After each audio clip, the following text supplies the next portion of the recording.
Why do we need fire? That's the first question we'll answer in the next 5 minutes. You know, one of the elements of God, meanwhile, God is not tangible.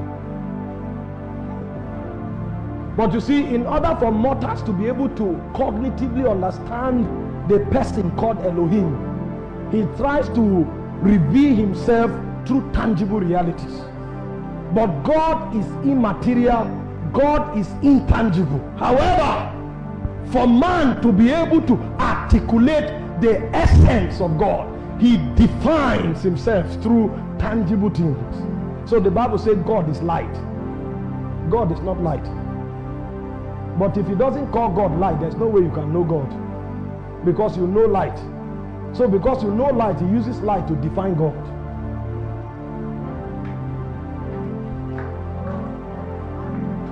His ways are past finding out, because before light was, he was. So how can you define him by what he pre-exists? He existed before light was. So light is insufficient in defining his essence.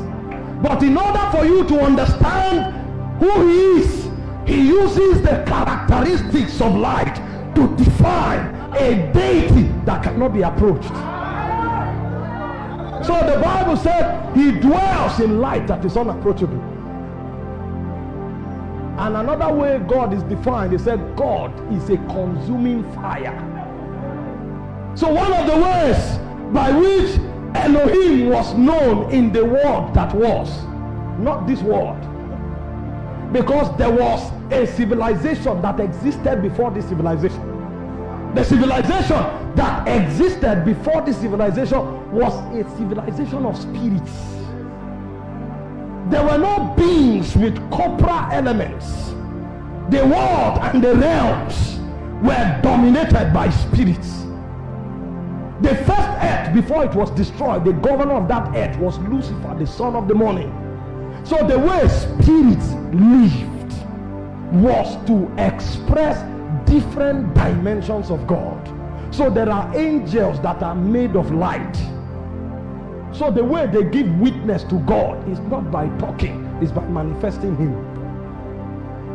So when you see the God that is light, he is revealed through an angelic quadrant.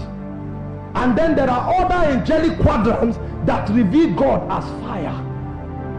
There are other angelic quadrants that reveal God as sound.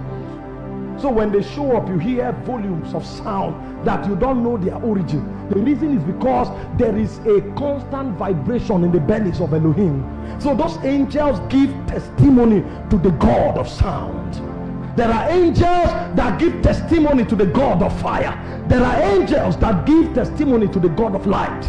Now, there was one of the princes of Zion that doubles as an angel of fire and as an angel of light.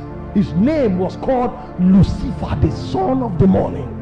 But because of his rank in Zion, he decided to violate the government of God. So when God wanted to judge him, you know, the way you judge men is different from the way you judge spirits, because they live in different dimensions and they are made of different elements. So when God wanted to judge Lucifer, Lucifer is the angel of fire. So the Bible said you move to and fro in the midst of the coals of fire. He was of the rank of the seraphims, the burning ones. When God wanted to judge Lucifer, he now told him, you are a creature of fire, but I have superior authority over the elements. So in Ezekiel 28 verse 18, he said, I will cause that fire that is in you to come out from within you and burn you to ashes. So the being that was the custodian of fire was judged with fire. So every time fire appears in the demonic realm, fire torments demons. I want to show you why you need fire, so you know it's not about running in church. The way demonic entities were judged was by fire. So only the testimony of fire can remind them of the messianic judgment. So when a being of fire shows up, the first thing he does is that he reminds Lucifer of the realm he fell from, because he was the custodian of the fires of God. And the second thing he does is that he brings to him the judgment of Elohim that is upon him. That's why when a demon meets a man of fire, he begins to beg, because fire brings torment. So without the testimony of fire, your message is story, because the demons don't hear English. Spirit speaks spirit and life.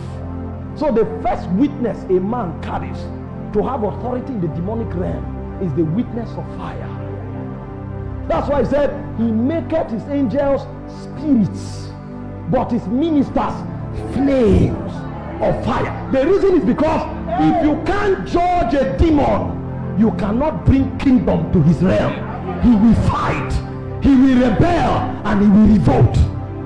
The only way you can bring the government of God to a territory is if you have the authority to judge the spirits in that territory. And one of the weapons of judging demonic beings is the testimony of fire, because they were judged with fire. You know, the wisdom of God is beyond human comprehension. Pastor, sit down. You want me to lose my message now? You know, this man has stature. If he stands away, because I'm flowing from the spirit. What I'm telling you, I didn't write it anywhere, and I didn't read it anywhere. All those things we were doing, I was not doing impartation, I was ascending, because my message is not in the textbook, it's in heaven.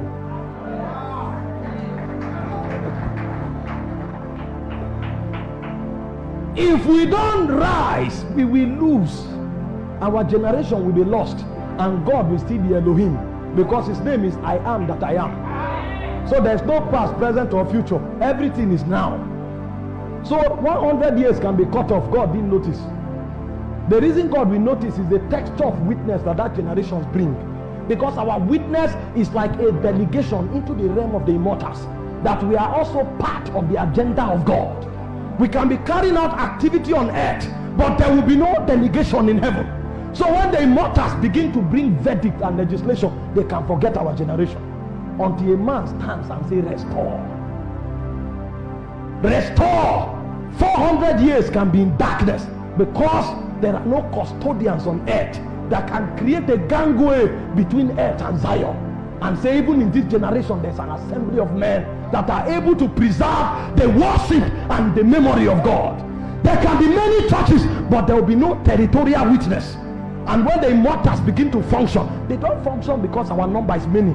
They function because we have a witness in the realm of God. That's why I say you have come to Mount Zion, the city of the living God. He's talking to you about a council of heaven, where God sits as king. He said there is the spirit of the just men made perfect, those who have departed from this realm.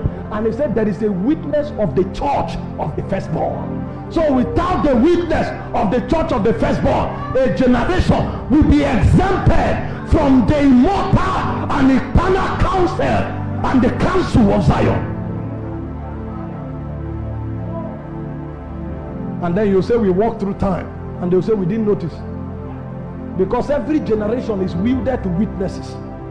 That's why you hear in the days of John, there are many preachers. There were over 400 Sanhedrin, but it was called what? The day of John. John was the only one that brought witness to Zion.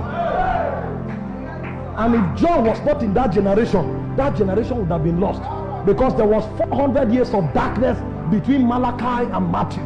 There was no witness in heaven. The goal is not to be an apostle or a prophet. The goal is to be a witness. That's why he sent them. He said, go into all the worlds and disciple all nations. But how do you go? He said, as witnesses unto me. If you're an apostle and you don't have a witness, you are of the dark order. Your messages can be exegetically correct, but it will have no power in the spirit. So the first